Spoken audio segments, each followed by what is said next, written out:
नका करू कारण सगळं पॅक आहे त्याच्यामुळे आवाज हा खूप जास्त येतोय. माझा आवाज तिथेपर्यंत पोहोचणार मी नाही. काय बोलतो माहितीये, तुम्ही जे बोलताय त्याचा व्हिडिओ बनवून ग्रुपवर टाकला तर चालेल का? त्याचा काहीच फायदा होणार नाहीये. तो व्हिडिओ मी लिहून देते, कोणीच बघणार नाही. आतापर्यंत एवढं झालं तर कोणी बघत नाही, हे काय बघणार.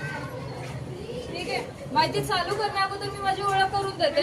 कुठून आलोय, का आणि हा सर्व नक्की कशासाठी चालू आहे, का चालू आहे हे सुद्धा सांगते. की आज प्रत्येकाला माहिती असेल, न्यूज बघतात नाही बघतात माहिती नाहीये, परंतु आपल्या भारतामध्ये बघायला गेलं तर 12 तासाला कुठे ना कुठेतरी डेलीची दुर्घटना होते.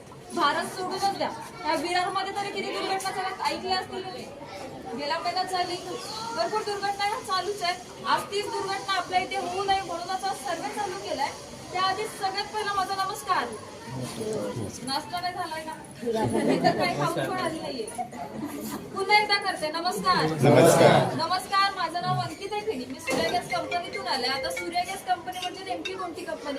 आपण आपल्या घरात कित्येक वर्षांनी शेगड्या वापरतो, त्याच कंपनीतून आलं. येण्याचं कारण इतकंच आहे, हा जो घरात सिलेंडर आहे त्या सिलेंडर टाकीपासून ते शेगडीपर्यंत 5 ते 6 प्रकारचे लिकेज आहेत. मग ते लिकेज कुठे घडतात, काळजी कशी घ्यायची, कुटुंब सुरक्षित कसं करायचं याविषयी माहिती देतोय. तीच माहिती शांतपणे आहे का इथे आल्यानंतर एक प्रत्येकाला एक गॅरंटी देऊ शकते की इथून तुमचं जे कुटुंब आहे इथून पुढे तुम्ही पूर्णपणे सुरक्षित करायलाच कराल. आता तसंच मला सांगा, ही टाकी जी इथे प्रत्येकाच्या घरात आहे, वापरताय सगळेजण? किती वर्ष झाली वापरताय बरं?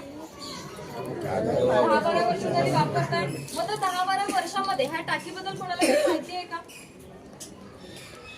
माहिती असेल तर तुम्ही मला ते सांगू शकता. तुमचे जे काही असेल तर तुम्ही मला बोलू पण शकताय. माहिती आहे का काही? नाही, काहीच माहिती नाहीये. मग कधी एजन्सीकडे जाऊन माहिती करून घेतलंय का?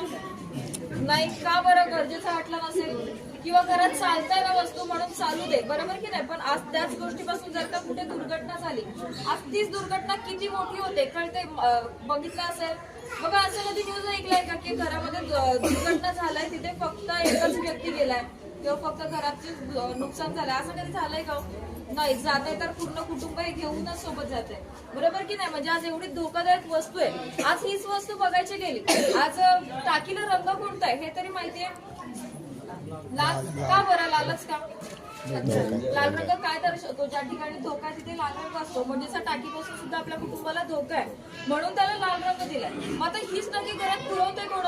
आज ती गेली कित्येक वर्ष तुम्ही टाकी वापरतोय, ते दिलंय कोणी तुम्हाला? कोण पुरवतोय?